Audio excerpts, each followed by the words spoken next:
감사합니다. 아름다운 찬양 감사드립니다. 우리 옆에 사람, 앞뒤 사람, 우리 함께 인사 나누는 시간 갖도록 하겠습니다. 사랑합니다. 축복합니다. 인사하시죠.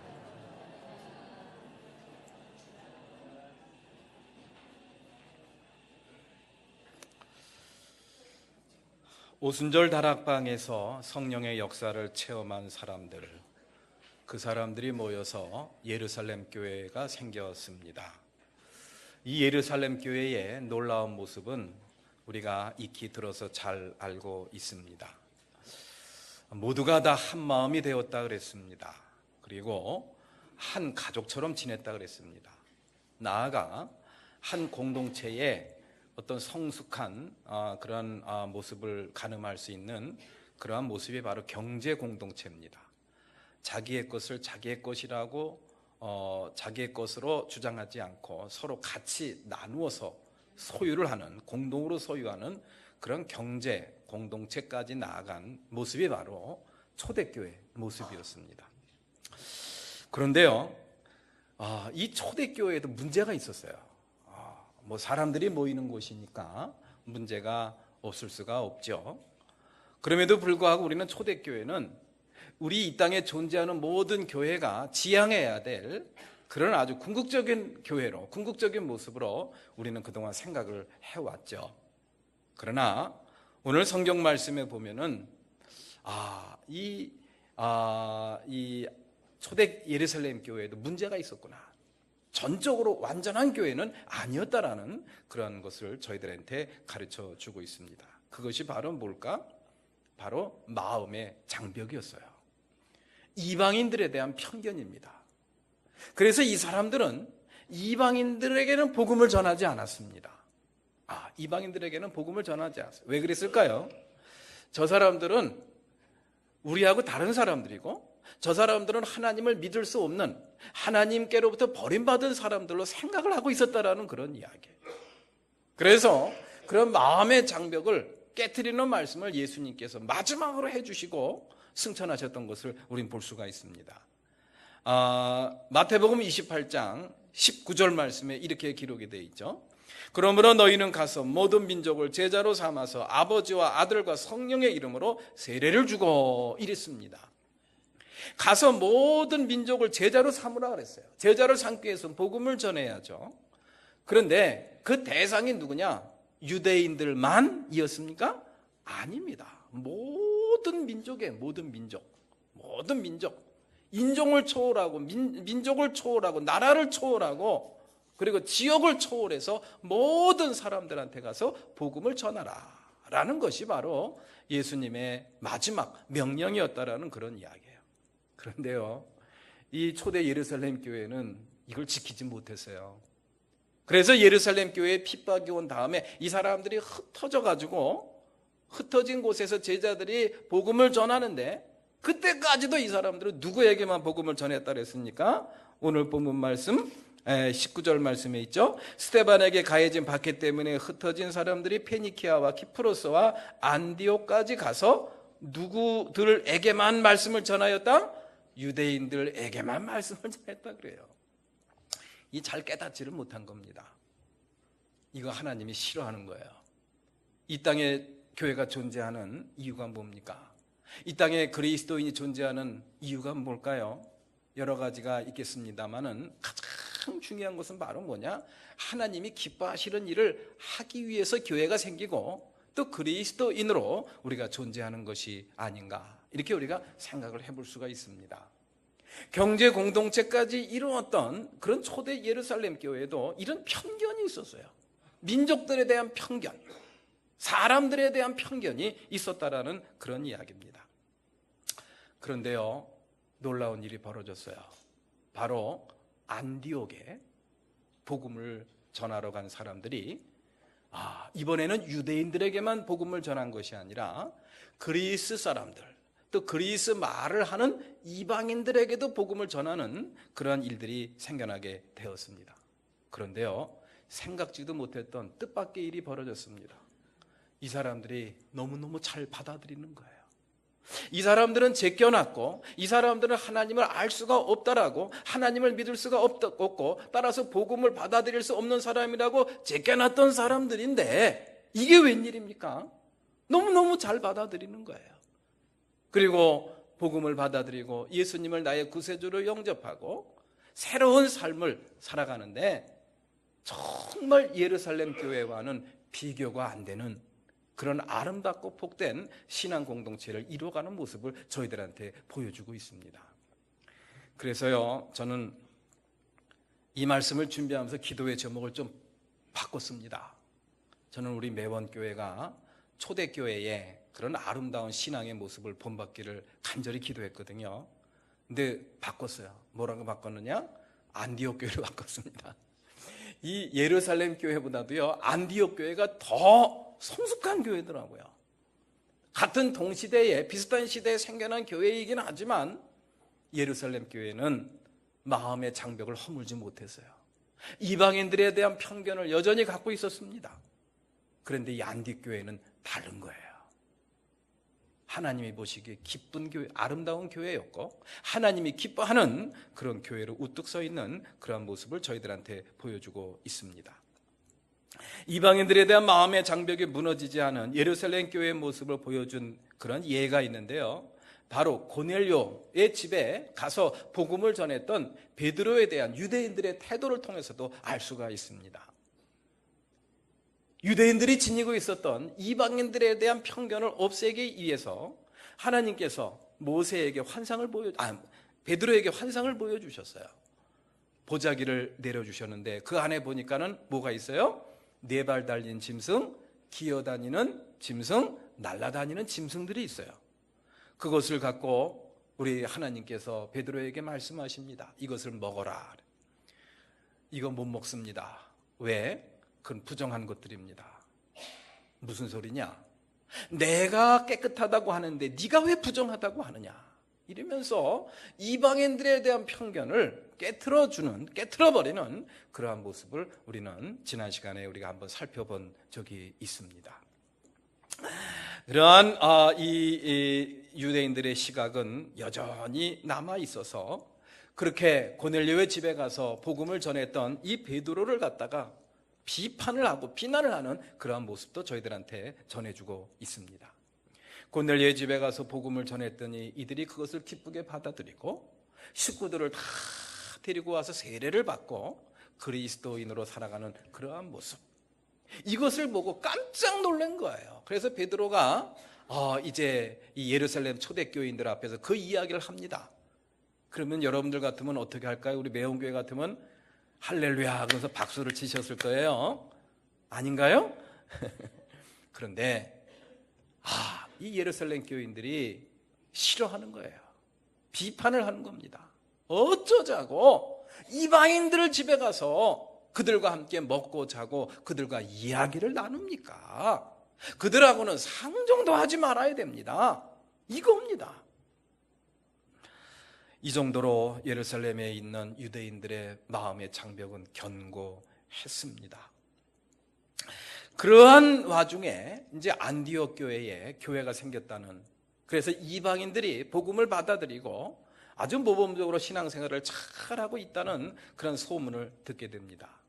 그때 예루살렘 교인들은 어떻게 했느냐? 진짠가? 진짜 그 사람들이 복음을 받아들일 수가 있나? 우리처럼 유구한 신앙적인 전통과 종교적인 유산을 받은 우리들이야 가능하지만 그 미개한 이방인들이 어떻게 하나님을 믿고 예수를 구세주로 받아들일 수가 있단 말인가? 믿을 수가 없는 거예요. 그래서 그것을 갖다가 확인하고자 보낸 사람이 누굽니까? 바나바예요. 바나바를 갖다가 그 교회가 진짜 교회인가, 진짜 그들이 복음을 받아들이고 그리스도인이 되었는지 여부를 갖다가 확인하고 체크하기 위해서 바나바를 보내는 그러한 모습을 오늘 본문 말씀은 저희들한테 전해주고 있습니다. 그런데 그 바나바가 가서 보니까 정말이에요. 정말 이들이 예수 그리스도를 구세주로 영접하고 새로운 사람으로 하나님의 백성들로 살아가는 그러한 모습을 보게 됩니다. 우리 사랑하는 성도 여러분들, 이 안디옥 교회를 잘 잘 유심히 한번 살펴보시기 바랍니다. 이 안디옥 교회는요, 교회사적으로 굉장히 중요한 의미가 있어요.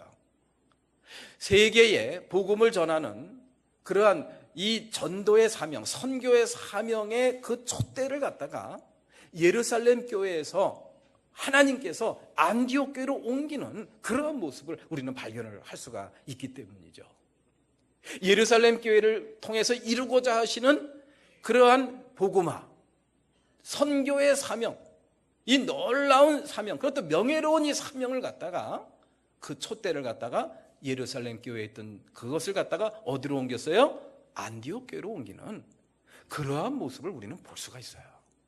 예루살렘 교회는 안 되겠다라는 그런 이야기입니다. 그래서 하나님께서 그 놀라운 선교의 사명을, 그 놀라운 명예로운 직책을 안디옥 교회로, 이방인들이 교회로, 유대인들이 그렇게 이렇게 못 믿어하는 이방인 교회, 안디옥 교회로 옮기는 그러한 모습을 우리는 볼 수가 있습니다. 그렇습니다. 이 사도행전에서 우리들한테 전해주고 있는 이 안디옥 교회는 참 모범적인 교회였어요. 모범적인 교회라는 게 뭐 다른 게 아닙니다. 부흥하고 성장해가지고 대형 교회가 되었다는 그런 뜻이 아닙니다. 하나님의 뜻을 이루어드리는 교회, 무엇보다도 하나님이 기뻐하시는 그런 교회의 모습을 우리들한테 보여주고 있습니다. 오늘 본문 말씀에 보면은 이 안디옥 교회가 그렇게 모범적인 교회, 하나님이 기뻐하시는 교회로 세워졌다는 것을 상징적으로 보여주는 그러한 말씀이 있어요. 그것이 바로 뭡니까? 26절 말씀입니다. 26절 말씀을 한번 볼까요? 다 같이 읽습니다. 시작. 제자들은 안디옥에서 처음으로 그리스도인이라고 불리었다. 예. 그리스도인, 크리스티아누스라는 이 호칭이 이때 이 안디옥 교회에서 처음으로 생겼다라는 그런 이야기. 그것이 바로 오늘날까지 이어져서 저와 여러분들을 갖다가 세상 사람들이 뭐라고 부릅니까? 그리스도인, 기독교인이라고 부르게 되었다라는 그런 이야기. 그러면 그 전에 뭐라고 불렀을까요? 이 그리스도인이라는 크리스토인, 크리스찬, 크리스티아누스라는 이 말이 생기기 전에는 뭐라고 불렀을까요? 저도 모르겠습니다. 뭐라고 불렀는지 저도 모르겠어요. 그 전에는 뭐 특별한 호칭이 없었어요. 그런데 안디옥 교회에 와서 비로소 그리스도인, 기독교인이라는 호칭이 생겨나게 되었다라는 것을 저희들한테 전해주고 있습니다. 이 그리스도인이라는 이 원어, 이 그리스 언어는 크리스티아누스입니다. 근데 이 말의 정확한 뜻은 말은 뭐냐? 그리스도의 것이라는 그런 뜻입니다. 소유격까지 여기 포함되어 있습니다. 그리스도의 것. 다시 말해서 안디옥 교회에 속한 그런 교인들의 삶 속에서 그 사람들은 그리스도의 모습을, 세상 사람들이 그리스도의 모습을 봤다라는 그런 이야기예요. 안디옥 교인들의 모습을 통해서 그들은 아하, 그리스도라는 분이 저런 분이구나. 예수 그리스도를 믿으면 사람이 저렇게 변하는구나. 자연인 이주현이 아니라 예수 믿는 그런 사람으로 변화된 다음부터는 그리스도인의 그러한 모습이 보이더라는 그런 이야기. 더 이상 나의 과거의 모습, 옛날의 모습은 보이지 않고 새롭게 변화된 그리스도의 모습이, 새로운 모습이 그리스도인의 모습으로 나타나더라는 그런 이야기죠. 우리 사랑하는 성도 여러분들, 이 그리스도인이라는 말이 생기게 된 그런 배경을 우리가 한번 마음 깊이 한번 새겨봤으면 좋겠어요. 우리는 예수를 믿고 또 하나님의 자녀가 되는 순간 저와 여러분들에게는 새로운 이름이 하나 더 생깁니다. 그것이 바로 그리스도인이라는 그러한 이름입니다. 그리스도의 이름을 갖게 된다는 그런 이야기. 예수님과 같은 이름을 갖게 된다는 사실 여러분들 알고 계시죠? 그러니까 잘 해야 됩니다. 알렉산더 대왕 일화를 제가 책에서 읽은 적이 있어요. 알렉산더 대왕이 그리스 제국을 처음으로 이렇게 세운 그러한 왕으로 알려져 있죠. 이 왕이 하루는 이제 밤에 이렇게 시찰을 하는데 사람들이 보초병이 수근수근 거리는 소리가 들려요. 가만히 보니까 자기를 막 욕하는 거야. 알렉산더가 어떻고 저떻고. 이것 봐라. 그래가지고 그들을 갖다가 붙잡아다가 물어봤습니다. 너희들 왜 나를 욕하냐? 왕을 왜 나를 욕하냐 했더니 아이고 죄송합니다. 저희가 잘못했습니다. 그런데 우리가 대왕님을 어떻게 감히 욕을 할 수가 있습니까? 저기 옆에 부대에 대왕님하고 똑같은 이름을 가진 병사가 있는데 그 녀석을 우리가 지금 욕을 하고 있는 겁니다. 아이고 이 알렉산더가 기가 막힌 그런 경우를 이제 당하게 된 거죠. 그래가지고 자기하고 이름이 똑같은 그 알렉산더라는 병사를 갖다가 불러가지고 야단을 쳤어요. 둘 중에 하나 택하라. 이름을 바꾸든지 아니면 내 행실을 바꾸든지 너 때문에 나까지 욕을 먹는다. 예, 그렇습니다. 우리 잘 살아야 됩니다. 믿음으로 잘 살아야 돼요. 우리가 잘하면은 우리 그리스도의 이름이 영광을 받고, 우리가 잘못하면은 예수 그리스도의 이름에 흠집을 내는 그러한 일을 우리가 저지를 수도 있다라는 그런 이야기입니다. 이 안디옥 교회 교인들은요, 정말 예수 믿는 사람답게 정말 잘 살았다는 것을 오늘 이 말씀을 통해서 우리가 접할 수가 있죠. 그들의 삶을 통해서 그리스도의 이름이 고스란히 드러났다는 그런 이야기예요. 그들을 통해서 그리스도라는 분이 어떤 분인가에 대한 궁금증을 유발시키는 그러한 아름다운 향기를 바라는, 또 빛을 바라는 그러한 안디옥 교회 교인들의 모습을 우리는 볼 수가 있습니다. 세상 사람들은요, 저희들의 삶을 보고 예수님을 알게 됩니다. 예수 모르는 사람 없어요. 이 세상에 예수 모르는 사람 없습니다. 그런데 그 예수를 어떻게 믿느냐? 저와 여러분들의 삶의 모습과 삶의 태도를 보고 예수를 믿는 거예요. 오늘 본문 말씀에 안디옥 교인들은 정말 잘 믿음의 삶을 살았던 것 같아요. 그래서 그들을 보고 많은 사람들이 주님께 돌아왔다. 21절 말씀이죠. 수많은 사람들이 믿고 주님께 돌아왔다라고 저희들한테 전해주고 있습니다. 자, 이렇게 이 안디옥 교회가 정말 모든 사람들이 주님께 돌아오는 그런 놀라운 역사, 그리고 정말 그리스도인이라는 그러한 이름이 생기게 될 만큼 참 모범적인 그런 신앙의 삶을 살 수 있었던 그 원천, 그 비결은 과연 무엇일까? 저는 그 말씀을 21절 전반절 말씀에서 함께 생각을 해보고자 합니다. 21절 말씀 전반절에 보면은 뭐라고 기록되어 있느냐? 한번 다 같이 읽어보겠습니다. 시작. 주님의 손이 그들과 함께 하시니. 아멘. 주님의 손이 함께하는 그런 교회였구나. 여기서 주님의 손이라는 것은 다른 게 아닙니다. 주님의 능력입니다. 주님의 능력이 함께하는 교회? 그 교회가 바로 안디옥 교회였고, 그 안디옥 교회는 그래서 많은 사람이 하나님께 돌아오는 역사가 일어났고, 그리고 그곳에 있는 교인들이 그리스도인이라는 그러한 이름이 붙여지게 되었다는 것을, 그래서 하나님이 기뻐하시는 그러한 교회가 되었다는 것을 저희들한테 전해주고 있습니다. 그러면 무엇이 안디옥 교회를 그렇게 아름답고 복된 교회로, 기쁨이 넘치고 또 성령이 충만한 그런 교회로 만들게 되었나? 그 비결이 뭔가를 우리가 한번 생각을 해볼 필요가 있습니다. 그 비결은 바로 예루살렘 교회와의 차이점입니다.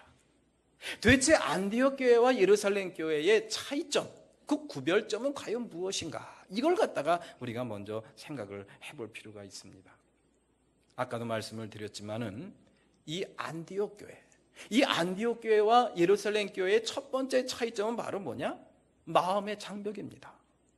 마음의 장벽이 예루살렘 교회는 여전히 남아 있었지만, 그래서 이방인들에 대한 편견과 선입견을 갖고 그들에게는 복음을 전하지 않았어요. 그들을 여전히 비판하고 그들을 여전히 정죄했습니다. 그들을 신뢰하지 않았습니다. 그런 마음의 장벽, 그걸 허물지 못함으로 말미암아 많은 그러한 오류를 범하는 그러한 모습을 우리는 볼 수가 있습니다. 예수 그리스도를 믿는 사람들에게 나타나는 첫 번째 현상이 바로 그겁니다.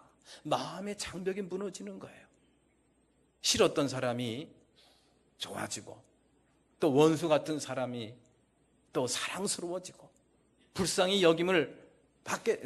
여겨지는 그러한 놀라운 시각과 관점의 변화가 나타난다는 것을, 진정으로 예수를 믿는 사람들에게는 그런 역사가 나타난다는 것을 우리는 알 수가 있습니다.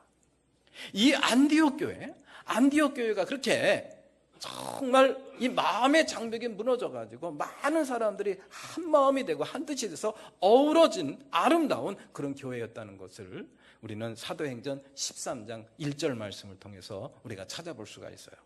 사도행전 13장 1절 우리 다 같이 한번 읽어볼까요? 시작. 안디옥 교회에 예언자들과 교사들이 있었는데 그들은 바나바와 니게르라고 하는 시므온과 구레네 사람 루기오와 분봉왕 헤롯과 더불어 어릴 때부터 함께 자란 마나엔과 사울이다. 안디옥 교회의 교인들의 구성을 갖다가 상징적으로 보여주고 있습니다. 여기서 바나바는 누굽니까? 이 사람 부자예요. 땅을 교회에다가, 초대교회에다가 기증할 만큼 부자, 예루살렘 교회의 그런 재벌입니다, 어떻게 보면. 그리고 니게르라고 하는 시므온과 구레네 사람 루기오는 어떤 사람일까요? 이 사람들은 흑인입니다. 아프리카 사람들입니다. 그리고 분봉왕 헤롯과 더불어 어릴 때부터 함께 자란 마나엔은 누굽니까? 헤롯 왕의 그런 왕과 귀족입니다. 귀족이에요. 사울은 여기서 그 바울을 이야기하는 것이고요. 그러니까 이 안디옥 교회 교인들의 구성을 가만히 보면은 백인도 있고 흑인도 있고, 그죠? 동양 사람도 있고 서양 사람들도 있는 거예요. 그리고 귀족도 있고, 귀족들도 있는 반면에 서민들도 있고, 또 어려운 노예 출신도 있고, 이러는 거예요. 그런 사람들이 모두가 다 한데 어우러져 가지고 아름다운 그러한 신앙 공동체를 이루는 그러한 모습을 볼 수가 있습니다. 우리나라는 백의 민족이라 그래가지고요, 참 심성이 곱고 착한 또 여린 그러한 모습은 있습니다만은 참 우리도 좀 고쳐야 될 그런 점들이 하나 있습니다. 이방인들을 보는, 다른 민족 사람들, 다른 인종들을 바라보는 그런 시각과 편견이 여전히 남아있어요. 우리보다 잘 사는 그런 나라 사람들을 보면은 우리보다 더 뛰어난 사람으로 보고, 우리보다 못 사는 나라에서 온 사람들을 보면은 우리보다 아주 좀 이렇게 뒤처지는 그러한 사람으로 이렇게 우리가 이렇게 밑으로 깔고 보는 그러한 시각들이 있습니다. 이거 우리 극복해야 됩니다. 예수 믿는 사람들은 그런 마음이 있으면은 하나님이 싫어하신다는 것을 오늘 성경은 저희들한테 가르쳐 주고 있어요. 특히 우리나라에 그 이주 노동자들이 많이 들어와서 일을 하고 있죠. 그분들 우리하고 똑같이, 우리나라 사람들하고 똑같이 바라볼 수 있는 그런 시각이 있어야 됩니다. 그런 사람들을 업신여기거나 그런 사람들을 우리가 하대하면은 그것은 결코 하나님이 기뻐하시는 일이 아니라는 것을, 또 예수 믿는 사람들이 해서는 안 될 일이라는 것을 저희들한테 가르쳐 주고 있습니다. 이 자리에 우리 매원교회 담임 목사로 저기 아프리카에서 오신 그런 흑인 목사님이 담임 목사가 되더라도 여러분들은 저에게 대하는 것처럼 똑같이 대할 수 있는 그런 마음의 자세가 되어 있어야 된다라는 그런 이야기입니다. 하나님께서 기뻐하시는 교회가 바로 그러한 교회입니다. 마음의 장벽이 허물어져서 모두를 다 포용할 수 있는 그러한 교회. 그 다음에 또 하나는요, 이 주님의 손이 함께하는 그런 안디옥 교회의 모습, 그것은 바로 뭐냐?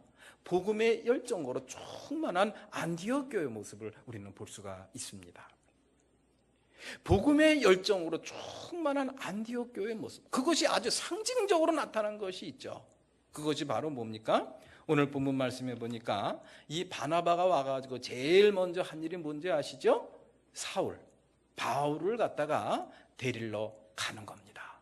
바울을 찾아오는 거예요. 사도 바울이 예수를 핍박하는 사람이었어요. 스데반 사역자를 갖다가 앞장서서 돌로 쳐 죽인 사람 중에 한 사람이 바로 이 사울입니다.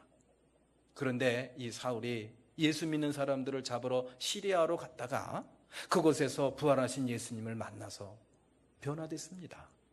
그런데 문제는 사람들이 믿어줬어요? 안 믿어줬어요? 안 믿어주는 거예요. 저기 사울 온다. 도망갑니다. 예수 믿는 사람들이 싫어합니다. 믿어주질 않습니다. 변화돼가지고 복음에 대한, 이방인을 향한 그런 복음을 전해야 되겠다라는 그런 자신의 예수를 만난 간증을 많은 사람들한테 전해서 복음을 전하고 싶은 그런 열정은 있는데 사람들이 믿어주질 않는 거예요. 믿어주질 않는 거예요. 아마도 이 사울은 그래서 집에 치과하면서 조용히 자기 자신의 삶을 돌아보는 그런 의기소침한 그런 사울의 모습을 우리는 쉽게 상상을 해볼 수가 있죠. 그런데 그 사람을 누가 데려왔어요? 바나바. 바나바는 누굽니까? 안디옥 교회의 초대 사역자입니다. 예루살렘 교회에서 파송된 믿음이 충만한 그리고 착하고 의로운 바나바. 그가 제일 먼저 한 일이 바로 뭐냐? 사울을 자기네 교회로 데려오는 겁니다. 왜 데려왔을까요? 복음을 증거하기 위해서. 사울이야말로 뛰어난 사람이라는 것을 이 바나바는 알고 있었어요. 그래서 많은 사람들이 그를 믿지는 못하지만 그러나 우리 안디옥 교회는 그를 받아들여야 된다. 그리고 그를 갖다가 복음 증거자로 삼아야 된다라는 아마 마음의 각오를 가졌던 것이 아닌가라는 그런 생각을 해요. 그런데 안디옥 교인들이 받았어요? 안 받았어요? 받았습니다. 받았습니다. 그래서 시작된 게 바로 뭡니까? 사도 바울의 선교 여행이 시작이 된 거예요. 바나바가 없었더라고 한다면, 또 안디옥 교회가 없었더라고 한다면 오늘날 이 사도 바울의 그러한 놀라운 그런 선교의 그런 흔적이 나타날 수 있었을까요? 아마도 힘들었을 거예요. 그렇습니다. 이방인들에 대한, 이 세상의 복음을 알지 못하는 사람들에 대한 구원의 열정, 복음의 열정이 아주 충만한 교회, 그것이 바로 안디옥 교회였어요. 이것이 바로 예루살렘 교회와 차이가 나는 그러한 차별점이 아니었나라는 그런 생각을 해보게 됩니다. 그런 교회에 무엇이 함께 따르습니까? 다 같이 따라서 해보세요. 주님의 손이 함께 하였다. 주님의 손이 함께 하는 거예요. 주님의 능력이 여기저기서 막 나타납니다. 주님의 손이 함께 하는 교회. 그래서 여기저기 하나님을 믿겠다는 사람들이 구름대처럼 모여듭니다. 누가 교회입니까? 저와 여러분들이 교회예요. 교회는 이 건물이 교회가 아닙니다. 예수 믿고 거듭난 사람들 한 사람 한 사람이 교회입니다. 우리 사랑하는 성도 여러분들, 마음의 장벽을 다 없애시기를 바랍니다. 아직도 예수를 믿으면서도 싫어하는 사람, 좋아하는 사람 구별이 된다고 하면은 이건 문제예요. 사귀고 싶어하는 사람, 멀리하고 싶은 사람이 그것이 내 마음속에 이렇게 존재한다고 하면은 그것도 문제가 있는 거예요. 그 모든 것 다 허물어 버려야 됩니다. 누구를 언제 어디서 만나든지 주님의 마음으로, 주님의 심정으로 만나야 됩니다. 그리고 누구에게든지 만나는 사람에게 복음을 전하겠다는, 예수 그리스도의 구원의 복음을 전해야 된다는 그런 구원과 복음의 열정을 우리가 지니고 살 때 주님의 손이 함께하는 교회, 주님의 손이 함께하는 그런 성도의 삶을 살게 될 줄로 믿습니다. 신앙생활 하면서 주님의 능력이 나타나는 그런 아름답고 복된 신앙의 삶을 살아야 되지 않겠습니까? 우리 마음에 있는 마음의 장벽을 곰곰이 성찰하시고 행여나 조금이라도 남아있으면 다 허물어 버려야 돼요. 예수 그리스도를 믿는 믿음으로, 십자가를 믿는 믿음으로 우리는 그 모든 것들을 다 허물어 버려야 됩니다. 그리고 복음의 열정을 가져야 됩니다.